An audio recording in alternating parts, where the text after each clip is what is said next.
30년 전 갑자기 사라진 딸, 그 속에 숨겨진 진실. 도대체 무슨 일이 있었던 걸까요? 지금부터 이야기를 시작하겠습니다. 이도현 병원장은 사돈 장현수의 초대를 받아 그의 저택을 찾았다. 고급 양복을 차려입은 장현수는 현관까지 마중 나와 과하다 싶을 만큼 환대했다. 거실에는 샹들리에가 빛났고 식탁에는 고급 요리들이 즐비했다. 아들 준호와 며느리 서연도 자리에 앉아 있었다. 겉으로는 화목한 가족 만찬이었다.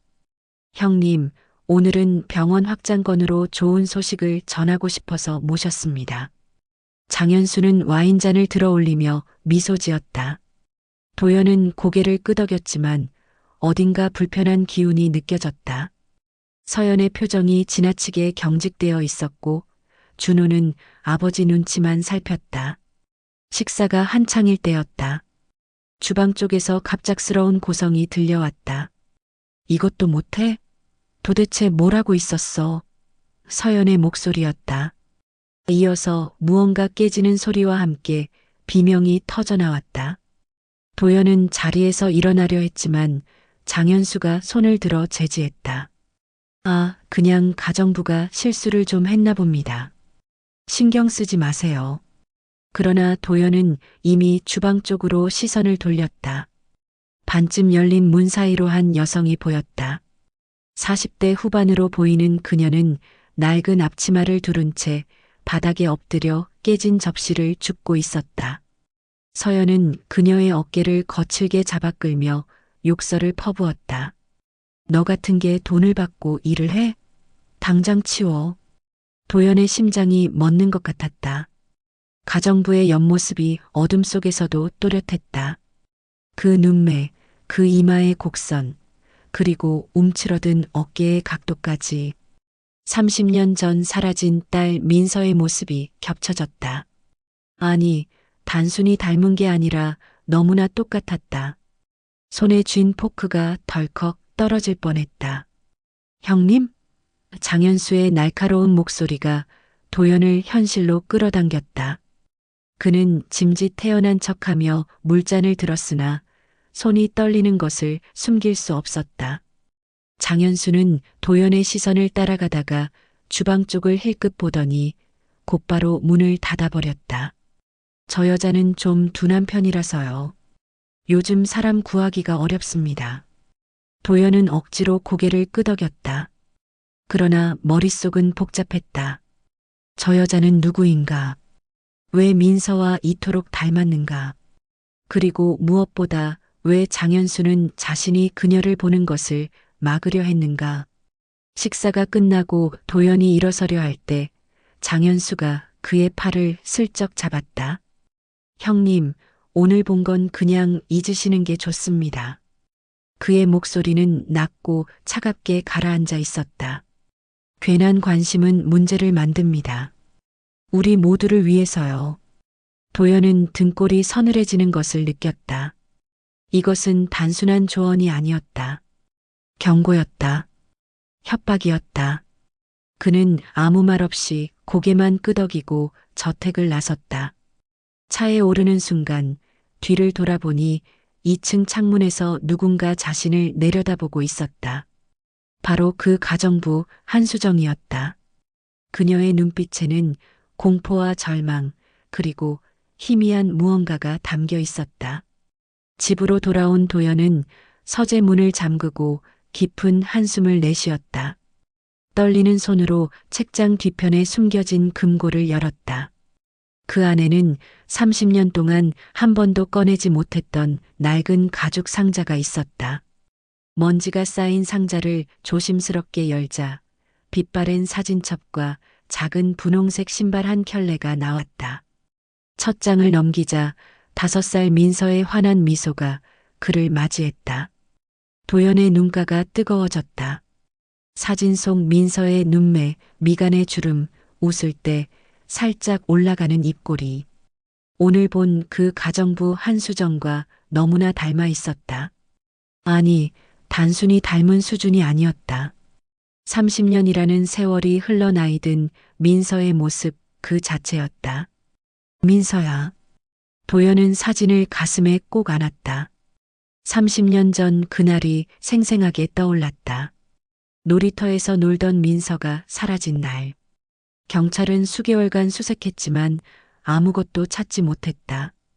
목격자도 단서도 없었다. 마치 연기처럼 사라져버린 것이었다. 아내는 그 충격으로 1년 만에 세상을 떠났고 도연은 홀로 병원을 키우며 살아왔다. 그런데 이상했다. 민서가 사라진 직후 장현수가 유난히 자신에게 친절했던 기억이 났다.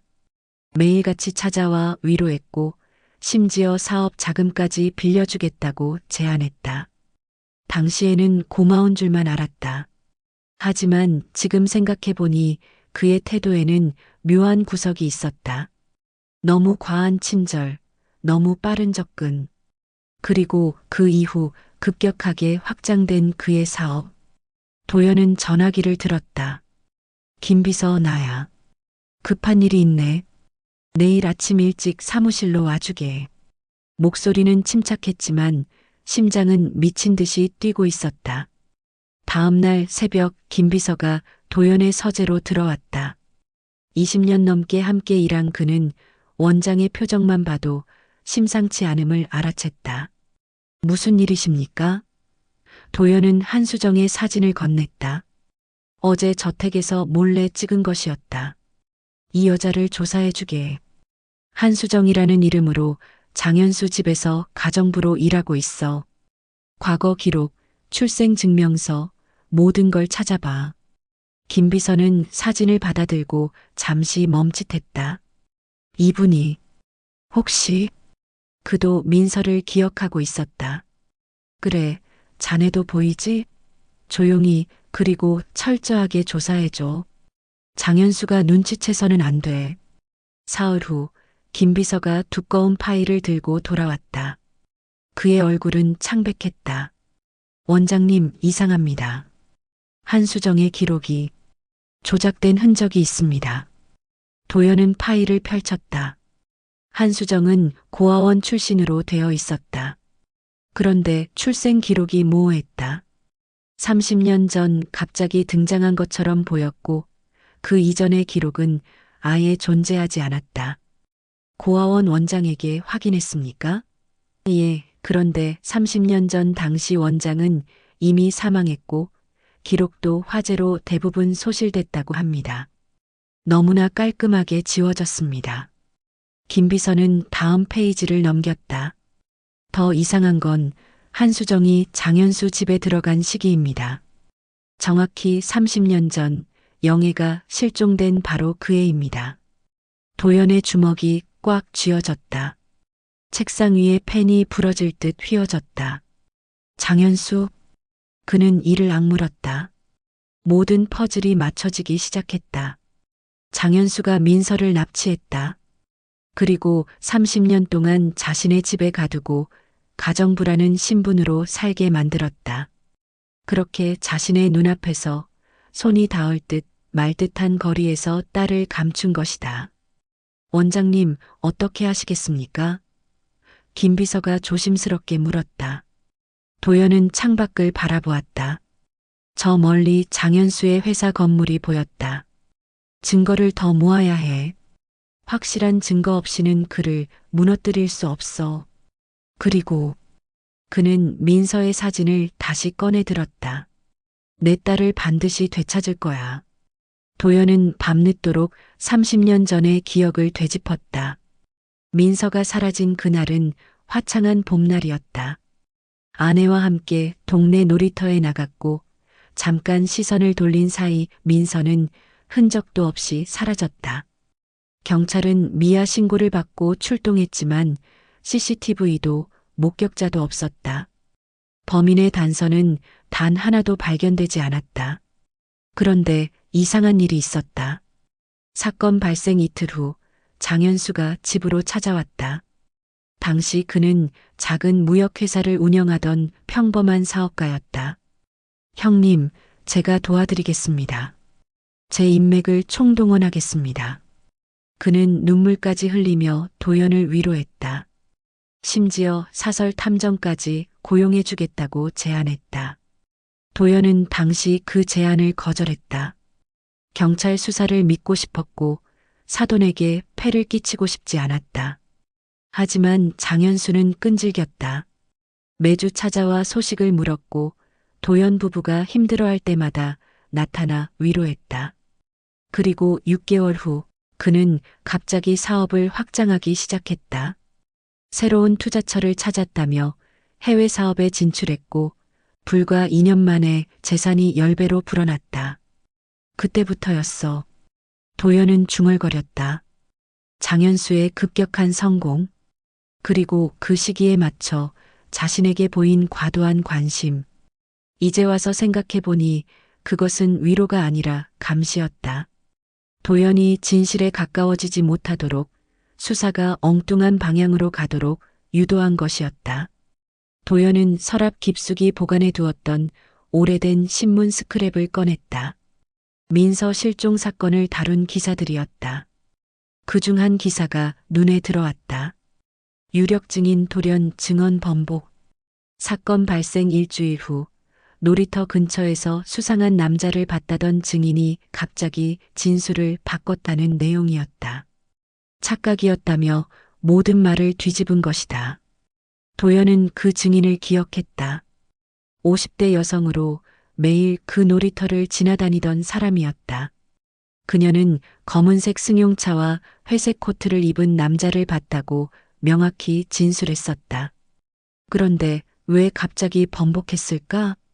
도연은 김비서에게 다시 전화를 걸었다. 그 증인을 찾아봐. 이름은 박순자. 30년 전 놀이터 근처에 살던 사람이야. 이틀 후 김비서가 충격적인 소식을 가져왔다. 원장님, 박순자 씨는 15년 전에 사망했습니다. 그런데 증언을 번복한 바로 다음 날 그녀 앞으로 거액의 송금 기록이 있었습니다. 5천만 원. 당시로서는 큰 돈이었죠. 누가 보냈지? 익명 계좌입니다. 추적이 불가능합니다. 하지만 김비서는 다음 페이지를 넘겼다. 그 계좌가 개설된 은행 지점이 장현수 씨의 회사 바로 옆이었습니다. 도연의 혈압이 치솟았다. 장현수가 증인을 매수한 것이다. 그리고 경찰 수사를 방해했다. 그렇다면 그에게는 민서를 납치할 명확한 동기가 있었다는 뜻이다. 하지만 무엇 때문에? 단순한 범죄자라면 아이를 오래 보관하지 않는다. 30년 동안 자신의 집에 숨기고 있다는 것은 다른 목적이 있다는 의미였다. 도연은 더 깊이 파고들었다. 장현수의 과거를 조사했다. 그리고 하나의 실마리를 발견했다. 30년 전 장현수에게는 딸이 하나 있었다. 그런데 그 딸이 백혈병으로 사망했다. 민서가 사라지기 정확히 한 달 전의 일이었다. 설마. 도연의 등에 식은땀이 흘렀다. 장현수는 자신의 딸을 잃은 슬픔을 견디지 못했다. 그래서 민서를 납치해 대신 키우려 했던 것일까? 아니면 더 비틀린 이유가 있었을까? 어쩌면 복수였을지도 몰랐다. 자신도 딸을 잃었으니 도연도 같은 고통을 느껴야 한다는 왜곡된 생각. 김비서가 조심스럽게 물었다. 원장님, 경찰에 신고하시겠습니까? 도연은 고개를 저었다. 아직 아니야. 30년이 지난 사건이고 결정적 증거가 없어. 장현수는 교묘하게 모든 걸 지웠어. 지금 신고하면 오히려 그가 증거를 완전히 없앨 거야. 그리고 그는 주먹을 쥐었다. 민서가 위험해질 수 있어. 그날 밤 도연은 장현수의 저택을 멀리서 지켜봤다. 2층 작은 창문에 불이 켜졌다. 그곳이 한수정의 방일 것이다. 창문 너머로 희미한 그림자가 보였다. 30년 동안 갇혀 살았을 내 딸. 도연의 가슴이 미어졌다. 그는 다짐했다. 반드시 진실을 밝히고 장현수의 모든 죄악을 세상에 드러내리라. 그리고 민서를 되찾으리라.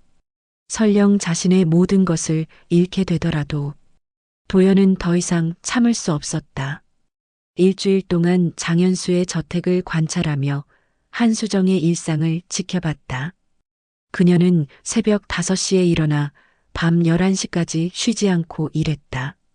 외출은 단 한 번도 없었고 항상 고개를 숙인 채 조심스럽게 움직였다. 서연은 수시로 그녀를 구박했고 장현수는 냉소적인 시선으로 그녀를 감시했다. 도연은 결심했다. 장현수를 직접 만나야 했다. 그는 병원 확장 계약을 핑계로 장현수의 사무실을 찾았다. 형님, 무슨 일로 직접 오셨습니까? 장현수는 여유로운 미소를 지으며 악수를 청했다. 도연은 그의 손을 잡지 않았다. 할 말이 있어서. 회의실 문이 닫히자 도연은 곧바로 본론을 꺼냈다. 한수정 말이야. 그 여자에 대해 알고 싶네. 장현수의 표정이 순간 굳어졌다. 갑자기 웬 가정부 얘기를? 자네도 봤잖아. 내가 그 여자를 유심히 보는 걸. 왜 그런지 아나? 침묵이 흘렀다. 장현수는 천천히 의자에 앉으며 담배에 불을 붙였다. 형님, 무슨 소리를 하시는 겁니까? 30년 전 내 딸 민서가 사라졌어. 그리고 같은 해에 한수정이 자네 집에 들어왔지. 게다가 고아원 기록은 조작되어 있고 출생증명서는 존재하지도 않아. 장현수의 눈빛이 날카로워졌다. 형님, 지금 저를 의심하시는 겁니까? 30년 동안 함께 해온 사돈을? 의심이 아니야. 확신이지. 도연은 파일을 책상 위에 던졌다. 박순자라는 증인. 자네가 매수했지? 5천만 원. 당시로선 큰 돈이었어. 장현수의 손이 미세하게 떨렸다. 하지만 그는 곧 냉소를 되찾았다. 증거라도 있습니까? 30년 전 일을 가지고 저를 범인으로 몰아세울 증거가. 증거는 만들 수 있어. DNA 검사만 하면 돼. 한수정과 내 DNA를. 그럴 수 없을 겁니다. 장현수는 자리에서 일어나며 도연을 내려다봤다. 형님은 병원장이시지 않습니까? 명예가 중요하신 분. 30년 전 잃어버린 딸이 사돈집에서 가정부로 살고 있었다. 그게 세상에 알려지면 어떻게 될까요? 도연의 주먹이 떨렸다. 협박하는 건가? 협박이 아닙니다. 현실을 말씀드리는 거죠. 게다가 장현수는 창밖을 바라보았다.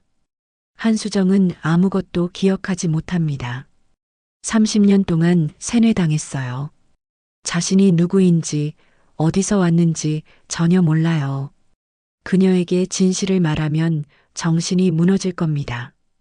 그건 자네가 한 짓이잖아. 도연이 소리쳤다. 내 딸을 납치해서 30년 동안 감금하고 세뇌시키고 노예처럼 부려먹은 게 자네야. 장현수는 웃었다. 차갑고 음침한 웃음이었다. 증명할 수 있습니까? 법정에서 30년 전의 일을 증거 하나 없이? 도연은 할 말을 잃었다. 장현수의 말이 옳았다. 정황 증거는 있지만 결정적 증거는 없었다.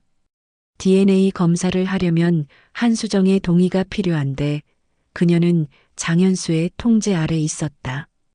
경찰에 신고해도 30년이 지난 사건에 대해 제대로 수사할지 의문이었다. 형님, 제안 하나 하겠습니다. 장현수가 다가왔다.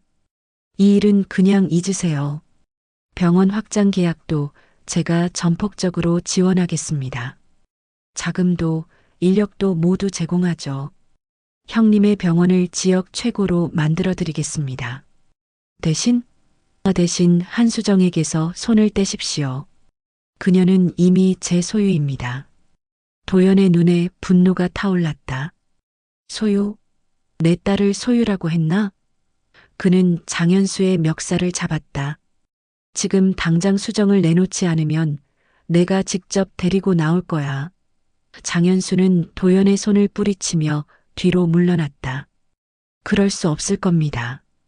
형님이 그녀에게 접근하는 순간 전 경찰에 신고할 겁니다. 가정부를 성추행하려 한 병원장이라고요. 뭐, 증거야 얼마든지 만들 수 있습니다. 한수정의 진술서, CCTV 조작, 목격자 매수. 형님도 아시잖아요. 저는 그런 일에 능숙합니다. 장현수는 비틀린 미소를 지었다. 30년 전에도 성공했으니까요. 도연은 무너질 것 같았다. 장현수는 완벽하게 준비되어 있었다. 모든 경로를 차단했고 도연을 궁지로 몰아넣었다. 하지만 포기할 수 없었다. 자네는 왜 이런 짓을 한 거야? 내 딸을 왜 데려간 거지? 장현수의 얼굴에서 미소가 사라졌다. 기억하십니까? 30년 전 제 딸 지은이를 말입니다. 도연은 숨이 멎었다. 그렇다. 장현수의 딸 지은이 백혈병으로 죽었던 그 아이. 형님 병원에서 치료를 받았죠. 하지만 형님은 수술을 거부하셨어요. 생존율이 낮다고, 위험하다고. 그건 도연의 목소리가 떨렸다. 기억이 났다. 당시 지은이의 상태는 심각했고 수술은 도박에 가까웠다. 그는 의사로서 현실적인 판단을 내렸다. 그래서 제 딸은 죽었습니다.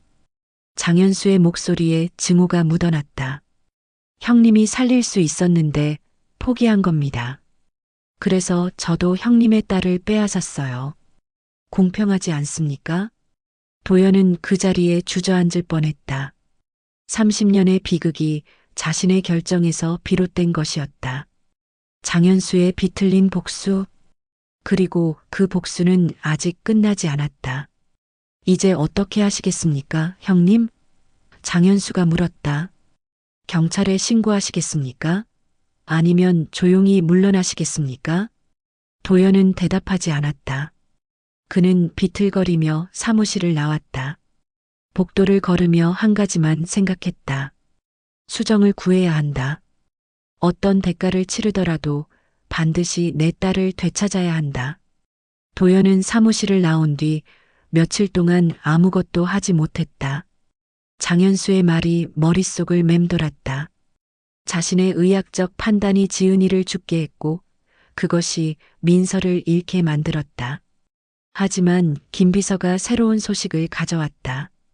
원장님, 며느리 서연이 움직이고 있습니다. 한수정을 해외로 보내려는 것 같습니다. 도연의 눈이 번쩍 뜨였다. 뭐라고? 장현수가 출장으로 일주일간 부재 중입니다. 그 사이 서연이 수정을 처리하려는 모양입니다. 아마 시아버지가 수상하게 행동하는 걸 눈치챈 것 같습니다. 시간이 없었다. 도연은 곧바로 결정을 내렸다. 오늘 밤 수정을 데리고 나온다. 밤 11시 도연은 장현수의 저택 뒤편에 차를 세웠다. 김 비서가 준비한 경비원 근무 일정표를 확인했다. 자정부터 새벽 2시까지가 교대 시간이었다. 그때가 유일한 기회였다. 도연은 담을 넘어 정원으로 들어갔다. 2층 작은 창문에 희미한 불빛이 보였다. 수정의 방이었다. 그는 조심스럽게 비상계단을 올랐다. 문고리를 돌렸지만 잠겨 있었다. 예상했던 일이었다. 도연은 김 비서가 준비한 맞는 키를 사용했다. 찰칵 소리와 함께 문이 열렸다. 방 안은 협소했다. 낡은 침대 하나와 작은 옷장, 그리고 세면대가 전부였다. 수정은 침대에 앉아 있었다. 그녀는 도연을 보자 겁에 질린 표정을 지었다. 누구세요? 조용히 해요. 나는 당신을 구하러 왔습니다. 도연은 최대한 부드럽게 말했다. 수정은 뒤로 물러났다. 저는 아무데도 갈 수 없어요. 주인님이 허락하지 않으시면. 주인님? 도연의 가슴이 찢어졌다. 30년 동안 세뇌당한 그녀는 자신을 노예로 여기고 있었다. 당신의 진짜 이름은 이민서입니다. 내 딸이에요. 수정은 고개를 저었다. 아니에요. 저는 한수정이에요. 고아원에서 자랐고 주인님께서 거두어 주셨어요. 거짓말이야. 도연은 주머니에서 오래된 사진을 꺼냈다. 5살 민서의 사진이었다. 이게 당신이에요. 30년 전 놀이터에서 사라진 내 딸. 수정은 사진을 받아들고 오랫동안 들여다봤다. 그녀의 손이 떨리기 시작했다. 이 아이가 갑자기 그녀의 머릿속에 무언가가 떠올랐다. 희미한 기억의 파편들. 따뜻한 손을 잡고 놀이터에 갔던 기억. 누군가 민서야 하고 불렀던 목소리. 그리고 갑자기 어두운 차에 실려 끌려갔던 공포. 아빠. 그녀의 입술에서 그 단어가 새어나왔다. 스스로도 놀란 듯 입을 막았다. 도연의 눈에서 눈물이 흘렀다. 그래, 나야. 내가 너의 아빠야. 하지만 그때 문이 벌컥 열렸다. 서연이 서 있었다. 그녀의 손에는 휴대폰이 들려 있었다. 지금 경찰에 신고했어요. 침입자가 우리 가정부를 납치하려 한다고요. 도연은 당황했다. 경찰이 오면 모든 게 끝이었다. 장현수가 준비한 시나리오대로 자신이 범죄자가 될 것이다. 서연 씨, 제발 들어보세요. 이 사람은 내 딸이에요. 증거라도 있어요? 서연이 비웃었다. 30년 전에 잃어버린 딸이 우리 집 가정부라고? 정신병자 소리 작작하세요. 그때 수정이 일어섰다. 잠깐만요. 그녀는 옷장을 열고 깊숙한 곳에서 작은 상자를 꺼냈다. 이게 뭐예요? 서연이 물었다. 수정은 상자를 열었다. 안에는 낡은 분홍색 팔찌가 있었다. 이건 제가 여기 왔을 때부터 가지고 있었어요. 주인님이 버리라고 했지만 버릴 수가 없었어요. 왜인지 모르게 소중했거든요. 도연은 그 팔찌를 보자 무릎이 꺾였다. 민서의 팔찌. 내가 선물한 거야. 5살 생일에. 팔찌 안쪽에는 작은 글씨가 새겨져 있었다. 사랑하는 민서에게 아빠가. 그것은 부정할 수 없는 증거였다. 서연의 얼굴이 창백해졌다. 이게 어떻게... 바로 그때 집 밖에서 사이렌 소리가 들렸다. 경찰이 도착한 것이다. 도연은 수정의 손을 잡았다. 믿어줘. 나는 정말 너의 아빠야. 30년 동안 너를 찾았어. 수정의 눈에서 눈물이 흘렀다. 기억이 완전히 돌아오지는 않았지만 가슴속 깊은 곳에서 무언가가 울렸다. 아빠. 경찰이 방으로 들어왔다. 신고받고 왔습니다. 하지만 상황은 예상과 달랐다. 수정이 경찰 앞으로 나섰다. 저는 납치 피해자입니다. 30년 전 장현수에게 납치당했어요. 이분은 제 친아버지고요. 그녀는 팔찌를 보여주었다. 경찰은 도연과 수정을 번갈아 보았다. DNA 검사가 필요하겠습니다. 닷새 후 결과가 나왔다. 99.9% 일치. 한수정은 이민서가 맞았다. 경찰은 즉시 장현수를 체포했다. 그는 출장에서 돌아오자마자 수갑을 차고 연행되었다. 30년 전의 증거들이 하나씩 드러났다. 매수된 증인, 조작된 기록, 그리고 수정의 증언. 장현수는 결국 무너졌다. 재판은 3개월간 이어졌다. 장현수는 무기징역을 선고받았다. 서연도 공범으로 처벌받았다. 아들 준호는 충격에 빠졌지만 도연은 그를 용서했다. 그는 아무것도 모르는 피해자였으니까. 1년 후 도연의 병원 옥상 정원. 민서는 아버지 옆에 앉아 도시를 내려다보았다. 30년의 세월이 쉽게 지워지지는 않았다. 여전히 악몽을 꾸었고 가끔 혼란스러워했다. 하지만 매일 조금씩 나아지고 있었다. 심리 치료를 받고 새로운 사람들을 만나고 자신의 정체성을 되찾아가고 있었다. 아빠, 엄마 무덤에 가고 싶어요. 민서가 말했다. 도연은 고개를 끄덕였다. 그래, 가자. 엄마가 얼마나 기다렸을까? 그는 딸의 손을 꼭 잡았다. 30년 동안 놓쳤던 그 손. 이제는 절대 놓지 않을 것이다. 해질녘 두 사람은 묘지에 섰다. 민서는 엄마의 사진을 보며 울었다. 기억나지 않는 얼굴이었지만 가슴이 아팠다. 엄마, 저 왔어요. 늦어서 미안해요. 도연도 무릎을 꿇었다. 여보, 우리 딸 찾았소. 이제 다 괜찮아요. 바람이 불었다. 마치 누군가의 축복처럼. 민서는 아버지를 돌아보며 미소 지었다. 아빠, 이제 행복해질 수 있죠? 도연은 딸을 꼭 안았다. 그럼 우리 함께 행복해지자. 남은 인생 동안 30년의 어둠이 끝났다. 그리고 새로운 빛이 시작되었다. 3년 후 봄, 이도연 병원의 새 건물 개원식이 열렸다. 희망관이라는 이름이 붙은 이 건물은 납치 및 학대 피해자들을 위한 심리치료센터였다. 도연은 민서를 되찾은 후 자신과 같은 아픔을 겪는 사람들을 돕기로 결심했다. 이제 그의 병원은 단순히 신체를 치료하는 곳이 아니라 상처받은 영혼을 치유하는 곳이 되었다.